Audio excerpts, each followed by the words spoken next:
Good evening, folks. This is Deb and Dave. Dave looks really good there, doesn't he? Yeah. We're back again tonight. We're back again tonight, pushing forward with joy. Let's remember that as we kick the GOP's ass. All right. Kick it with great glee, because tonight we're going to talk about expanding the Senate.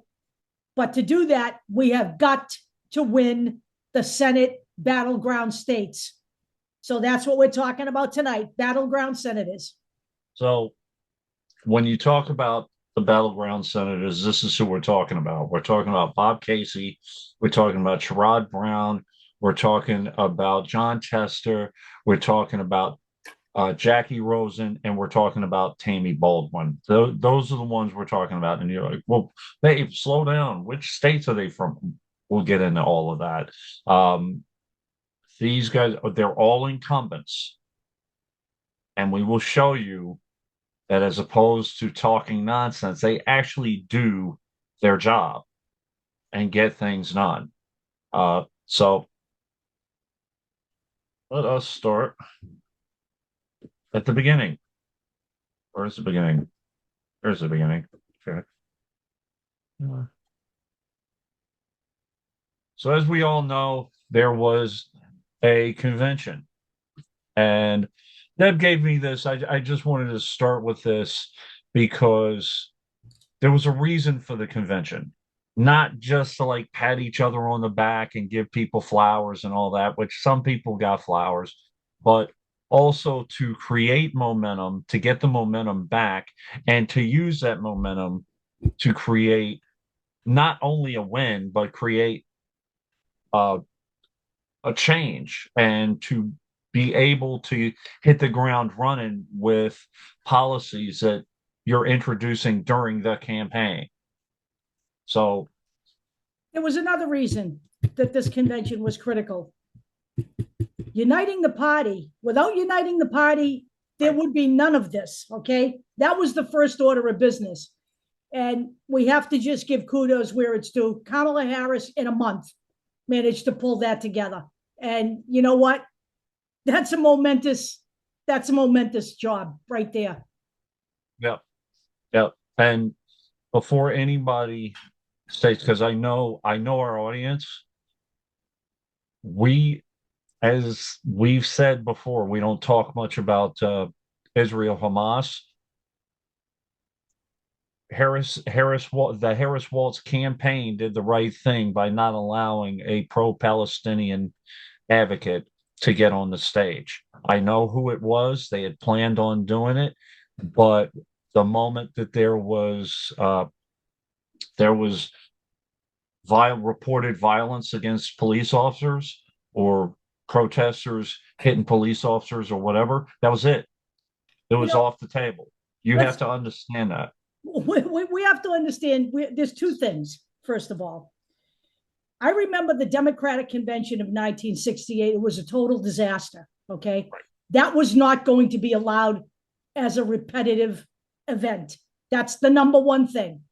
The number two thing is this: I don't care what the issue is, and I don't care how heated it is. We're not going to entertain the same kind of crap that happened on the streets on January 6, 2021, happening at a Democratic convention. You're all allowed to be out there. You're all allowed to do it. We've been on the streets before too, but we don't indulge in that kind of stuff. I'm sorry, but you know what? It just can't be. You can't point the finger and then do the deed. So Right. And by oh, the it was same only a token, by the small, way, by yeah, the same token, during her final speech, yep, she made it clear exactly where she stood on Palestinian rights. yep. And by the way, it's action. It's not the gesture of letting people on stage, but that's why they didn't allow them on there. Oh, it was only a small group. It doesn't matter because I'm absolutely sorry, but we are not going to give the GOP any talking points. right. I'm just not. We just can't do that. And not only that, we're not going to put people at risk by promoting that kind of nonsense or by giving someone something when the group does stuff like that. So Here, just a list of the U.S. Senate elections, and what's going on. As I said, there are some that are considered battleground. John Testa, Jackie Rosen, Sherrod Brown, Bob Casey, and Tammy Baldwin. Now there are other ones we're going to cover. Angela also Brooks versus Larry Hogan in Maryland, and there are a few others, but those are the ones we're covering right now. I also And know somebody's going to say Montana is not a battleground state. It may not yeah, be it a is. battleground state in all respects, but it's a highly contested Senate race. Okay, it's a conservative state, and we Right. need John Testa to win that race.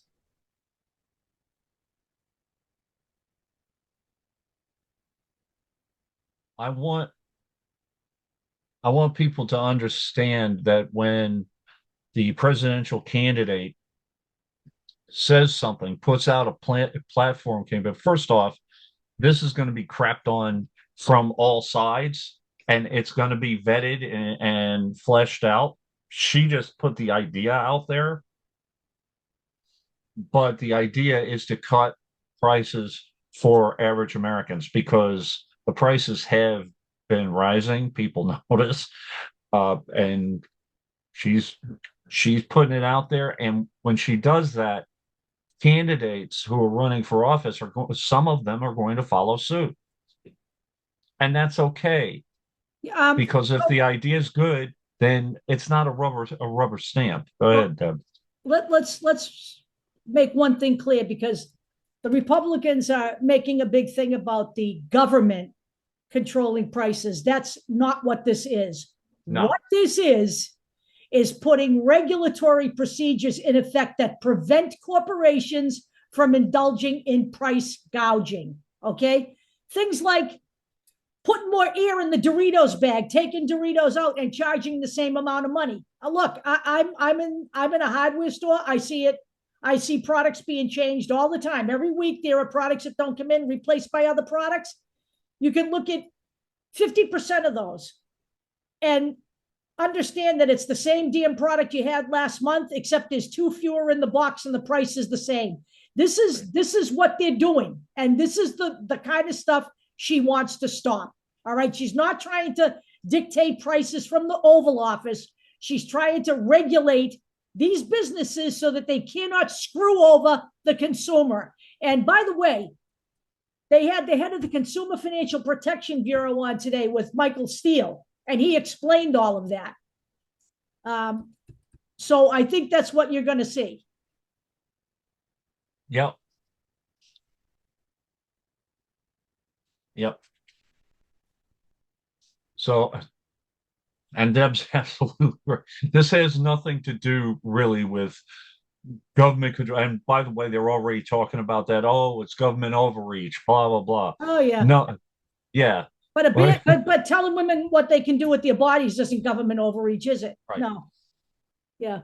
Shut up. One of the things, I believe it was Elizabeth Warren who talked about the price gouging issue, that the issue really came to a head after the pandemic, and then businesses were using the pandemic as an excuse to just skyrocket their prices or do what Deb's talking about and take product out and charge the same thing. They're still doing it. They're still using supply chain as a bullshit excuse. The pandemic has not affected the supply chain for a while now. So that's crap. Right. So Bob Casey, who's running for Senate in Pennsylvania, and he is the incumbent, he talked about greedflation in a DNC conference speech. That's a great this line. This is how these things go. You have policy changes or suggestions from the top of the ticket, and people follow suit. And by the way, this issue is an issue that the American people have brought up as a problem. And you have now a new administration, hopefully, on the horizon addressing those issues. By the way, Joe Biden and Kamala Harris have been addressing this the whole time they've been in office in one way or another. Yeah. So Bob Casey has been in office. He replaced Rick Santorum in 2007. Thank God. And you Jesus and Christ. you can take a look at the list of his committee assignments, which is formidable, as well as his votes for this year. Just so you know. The thing I remember the most about Rick Santorum, and I have to bring this in because it was a moment in history I won't ever forget, when he stated that there was no culture in America before the white man came here.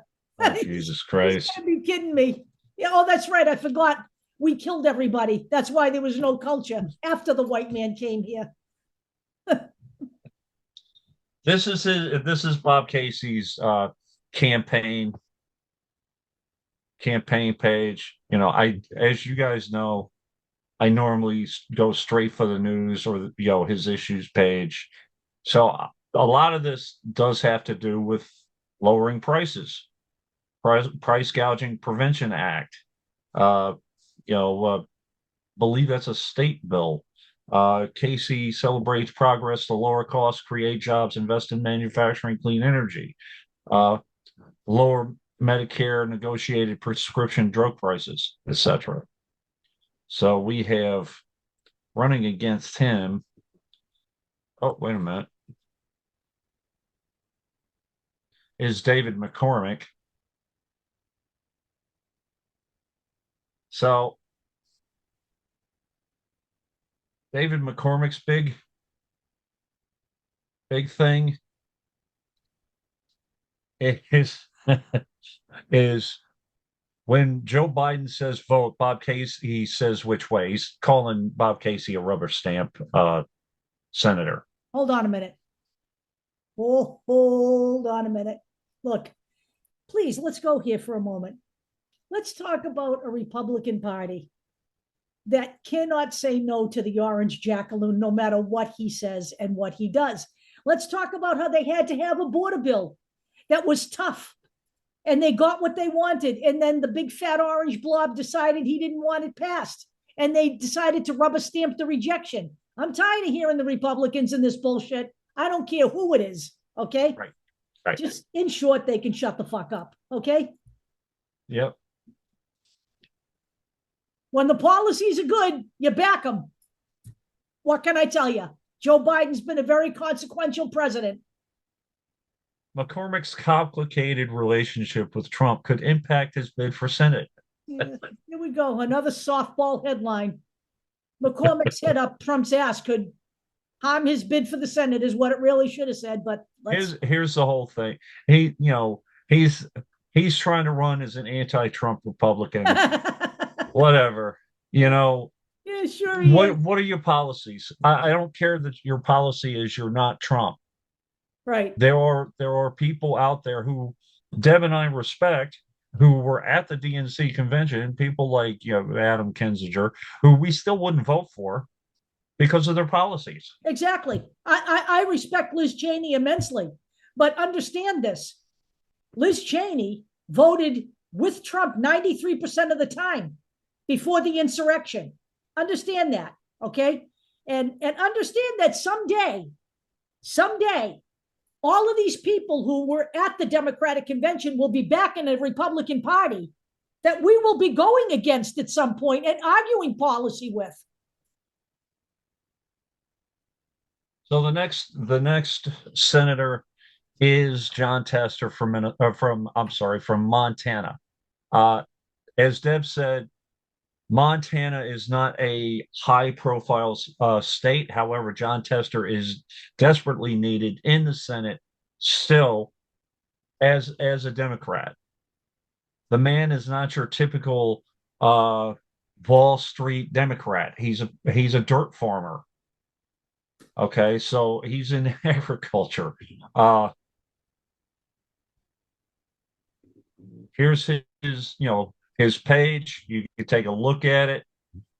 Not only his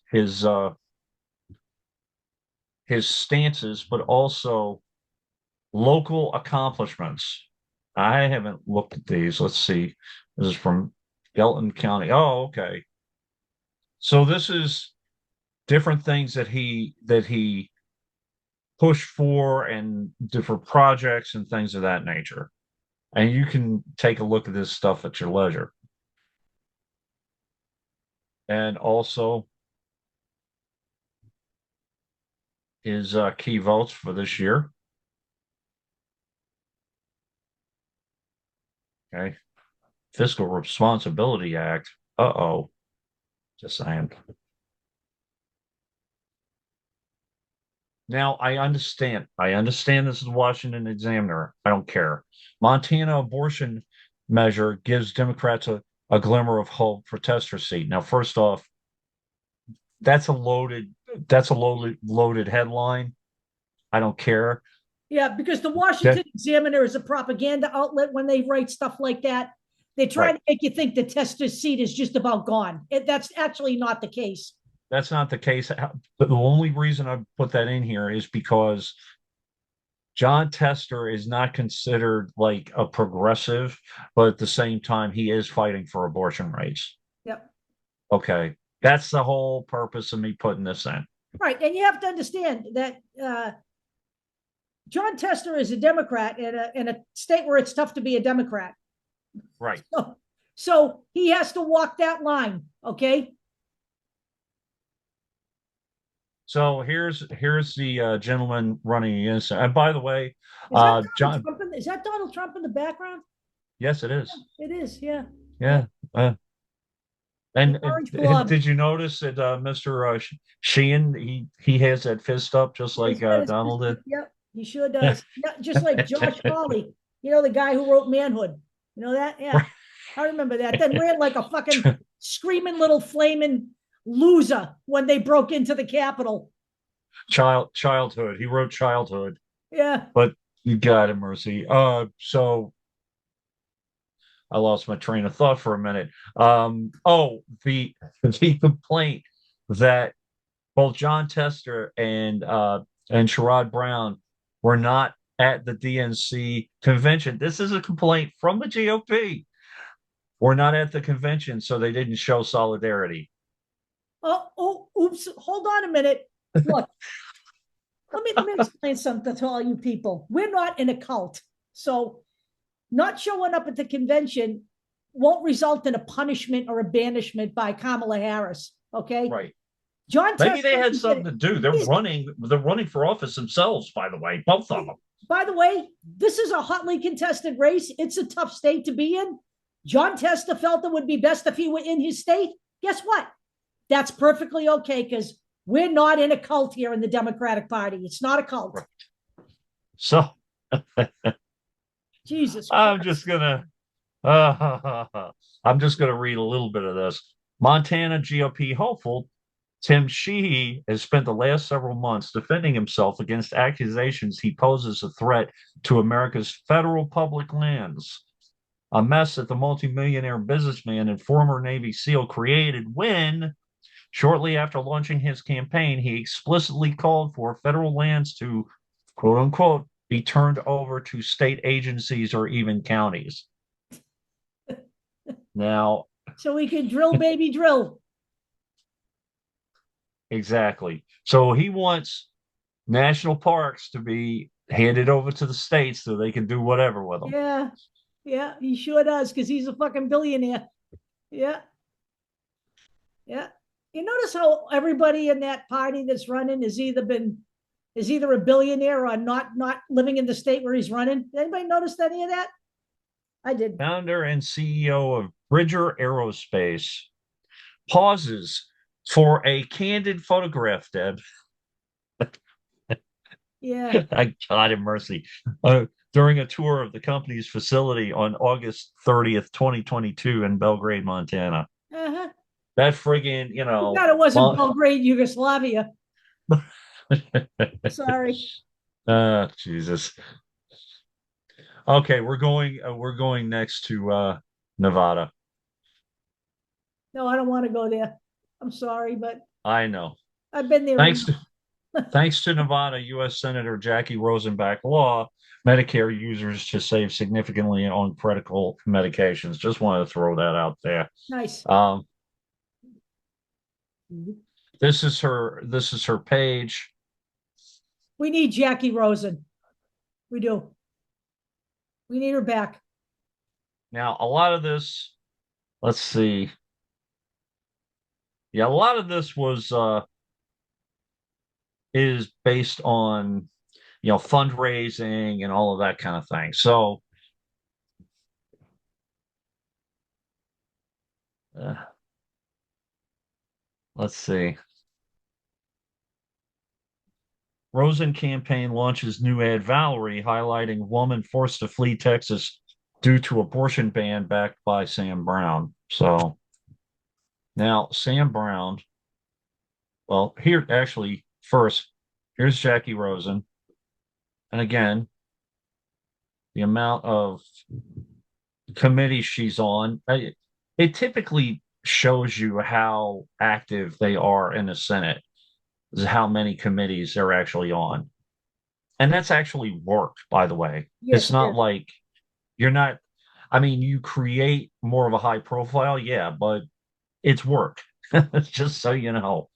Unless, of Um, course, you're on one of James Comer's committee, and then right. it's just, nonsense. So Sam Brown, and yes, Sam Brown's face has been scored. He did have it was a shell that exploded during I don't remember what battle he was in or skirmish he was in, but he was injured in duty. Um, but he also is allied with the Heritage Foundation and is pushing Project 2025. And you know what? I don't really care. I don't care what your personal story is. Project 2025 is a no-go. It should be honestly an automatic disqualifier for your Qualification, vote. yeah. Yep. Because actually it will hurt all Americans, not just, the libtards like us. It will hurt all Americans in all states. Okay, so next we're going to Ohio. Now, Here you just go. bringing this up again. Why isn't Sherrod Brown at the DNC? He's working. He's in a That's race. basically, yep. We're not That's in a cult. basically what it is. Yep, same as the last answer. Bing. Let's move along.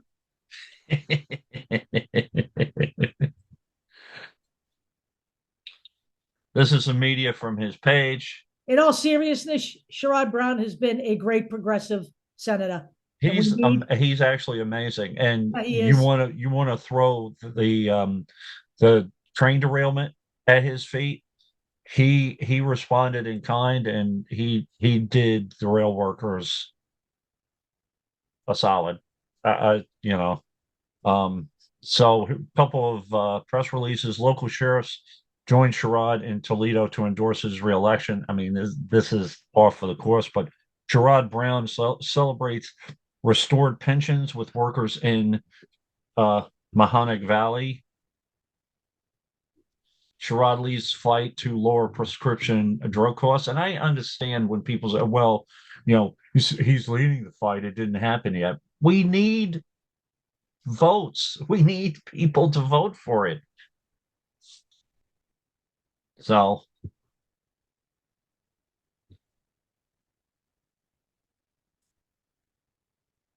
this is Bernie Moreno. So Okay. this is Bernie Moreno. He's running against Sherrod Brown. Yeah. He's a fucking car dealer. He's a car salesman. He's never served a day in public service. He's a freaking car salesman. He's a billionaire car salesman, I believe. And he has spent a shit ton of money at Mar-a-Lago. So, hello, everyone. Welcome to reality. Another Donald Trump backed mega billionaire. Here's the thing. He says he's pulled himself up from his bootstraps to create this dealership. He got huge loans, just so you know. I'm not gonna go through the whole story, but look, I get it, okay? Even if But that's the truth, that doesn't qualify you for public office. I don't give a shit what he did with his fucking car dealership. What are you going to do for me, Bubba? he's going to give more tax cuts to That's the to the rich, Deb. wealthy, because that's what the Yep. GOP's model is. Think, folks, okay? Think. Hold on. Uh, so I wanted again. This goes into Sherrod's record, what he's done, how he feels on certain issues, and you guys feel free to go into this, but he is a champion for the union class. He Just so is. you know, um, just some of the topics. Number one, workplace fairness, healthcare, trade,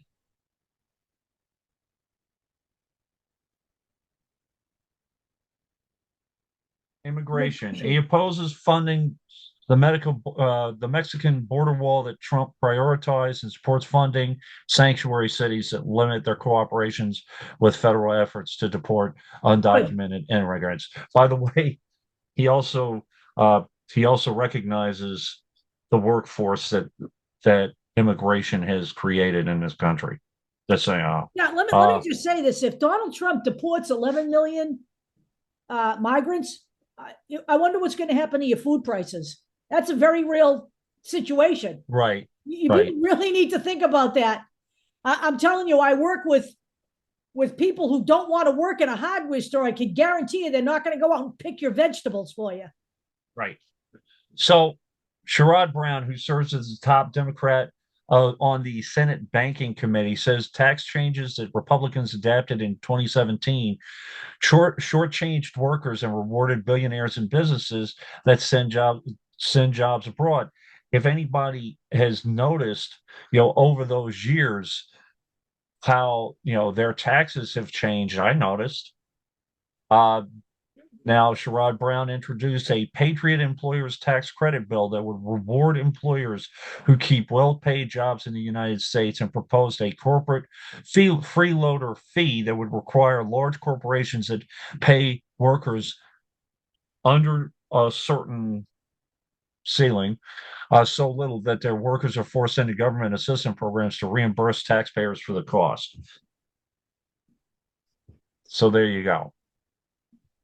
And finally, we're going to Wisconsin. Tammy Baldwin. Okay. Just take a look at her news page. Senator Baldwin delivers $15 million from Milwaukee to expand EV charging stations. That's charging stations for electric cars. Senator Baldwin delivers over $13 million to expand. That's the same thing. Free tax filing program available to Wisconsin taxpayers in 2025. And it goes on and on. Uh, Tammy, there you go. who is Eric Hovde? Eric Hovde is a multimillionaire who moved to California, whose big literal splash was jumping in a river in Wisconsin, and who also has the dubious distinction of having someone report me for telling him to jump in a river on Twitter and have me kicked off for a few hours. Uh, You know, Eric Hovde is not a serious candidate. He's no, not. he's not. He's a freaking carpetbagger, and he's a billionaire, and he's a Trump backed scam artist. It's got again no public service. Okay. Right. A couple of things before we go. Uh,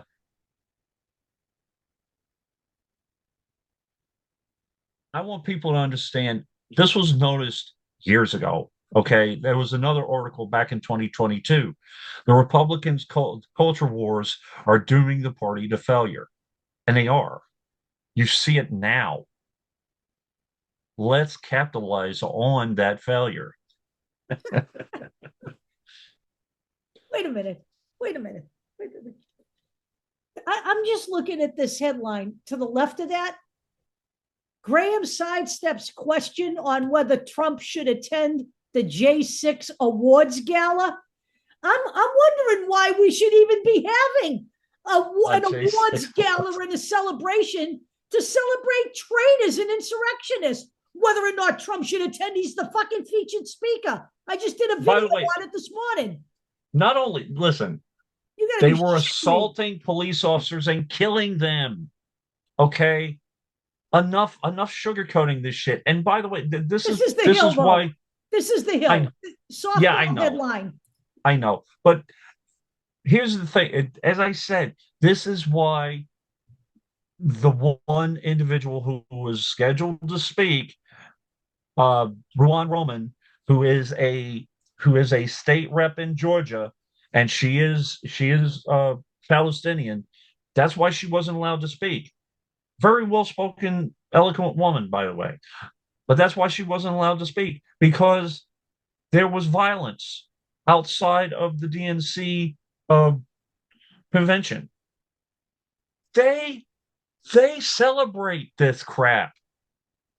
They celebrate assault.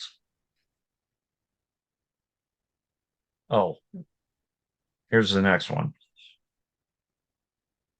Biden unveiling the Supreme Court plan. And by the way, this is involving not only term limits for it. This article did not mention expanding the court at all. It just mentioned term limits. It mentioned ethics that these Supreme Court justices would be bound to. They would be forced to recuse themselves in certain cases, and an anti-immunity for illegal acts for the president law. That would be a constitutional amendment, I believe. Yeah, no one is above the law amendment to the U.S. Constitution. Now, none of this can happen with the amount of senators that we have right now. None of it. So we have to hold on to these seats, these battleground seats. So when you see this on Twitter or whatever, you see Act Blue saying the battleground senators, please donate whatever, $24 or $10, whatever it is. Consider it. Consider it, because these guys, we do need these senators in. We absolutely need every single one of these to win. And it doesn't matter if you don't live in their state either, because everything, this is the federal government, and everything affects all of us every day that is done by these people. And on top of that, I remember people saying, well, I don't really like Tim Ryan. He's too much of a, well, you got JD Vance. Right. Well, I don't know about John Ted. You want the other guy? Right. You really don't want the other guy. No, you don't. You don't. You don't want to quibble when the guy on the other side is a fascist. I'm sorry, folks. This is where we are right now. And, rebuilding the Democratic Party, making it purely everything that you could ever want in your lifetime while we're facing this down is not an option. And by the way, I'd like to remind everybody of something. In a democracy, you do not get everything you want, okay? There's this thing called push and pull, compromise. It's been done for hundreds of years, and it'll be done for hundreds more. So my point of a video I made earlier this week is, let's put the culture wars to bed by putting in a constitutional amendment that protects everybody in this country, and then you force the GOP to deal on issues and not on people's personal lives. Because by the way, as we know, it's very hard for the people on the right to mind their own damn business, quite frankly. Couple of things on that. Number one, Deb knows, and you guys probably know by now, I am a longtime union representative, and there is a saying in the business that when no one is completely satisfied, you have absolutely done your job. Correct. Because somebody's gotten something that they wanted. Right. Everybody's gotten something. And let me talk just for a moment about the RNC convention and the DNC, but primarily the DNC convention. What the DNC convention showed you, it showed you farther, more evidence at how judgmental the RNC is, the GOP is, whether it be with Gus Walz, the childless cat ladies comments, all of that nonsense. And by the way, the GOP might like you or your talents, but they're going to use them whether you allow them or not. Like with the Foo Fighters and Dave Grohl, with one of their songs, the GOP used it. Or with Mike Lindell arguing with a 12-year-old child, who, by the way, is extremely capable. We know of him. But the point being, Mike Lindell's trying to bully a kid. They don't care. I'm sorry, Mike Lindell is a child in his mind. He is. He really is. I'm going to go into the DNC and shave my mustache and infiltrate it. He. Meanwhile, he's taping himself in front of like hundreds of DNC people who immediately called him out. And he had shave cam. Yes, he did. He had shave cam. He had a freaking Zoom set up to where people could watch him getting shaved. How you doing? How you doing? But I mean, come on, these are not serious people. No, they're not. But this is the fucking thing. They're not serious, but they're dangerously unserious. Right. Okay. Exactly. And no matter what the complaints that the Republicans had about the DNC convention, it fell flat because Tim Walz was on point. Kamala Harris was on point. AOC, who defended the Palestinians, she was on point. Yep. Okay. So, and by the way, you can have a disagreement and still everybody can be right to a degree. So, and all of the like the conventions and all of the pomp and all of the circumstance doesn't matter if you don't take that capital, that equity, and use it immediately. As Tim Walz said, burn that capital. Get in and burn that capital. First 100 days. Actually, you're going to hear that. They're on the road tomorrow. So I know they're going to burn that capital very quickly. And I don't know what else. I understand that some people frustrated one way or another. And we said a long time ago we're not making Israel Hamas the keystone issue. We can't because there's only one issue right now that's central to our survival. It's not Israel Hamas, no matter what you think. It's actually democracy. You have to keep Trump out. You have to. It's amazing to me that we have world leaders in other countries who understand the danger of America falling. But yet we have people in this country who don't understand the danger of America falling.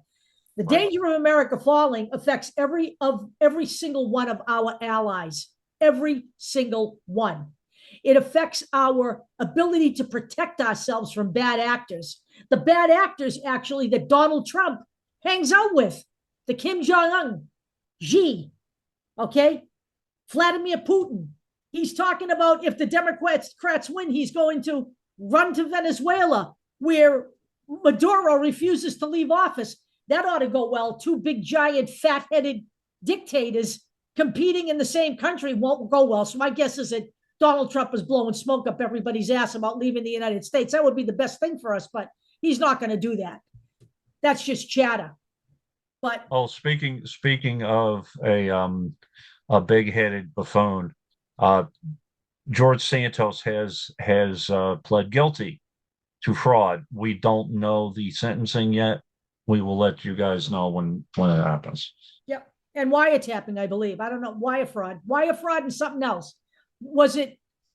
I don't remember. I don't There were remember a couple of which things. one. There were a couple Yeah. of things that he pled guilty to. A couple of things he still hasn't. So Right. but But that's what we have, everybody. we'll be back with one more show on the Senate next week. Yeah. Okay. Yep. So Stay kids, cool. hang out, Yeah. vote, get ready, talk to your family, talk to people on the fence. Do what you Be can. active. Door knock, whatever, postcards, Postcards to swing whatever. states. I got a pile of them right here. We got postcards to swing states. We got canvassing. We got all kinds of things we can do. We need all hands on deck, folks. This is not the time to get complacent. We shall talk to you next week. Oh, by the way, expect this to get ugly because he's got nothing to run on. So he's going to be attacking Kamala Harris and Tim Walz. Expect it to be ugly because the head of the ticket on the other side of the aisle is an ugly human being. That's all I can tell you. We'll talk to you soon.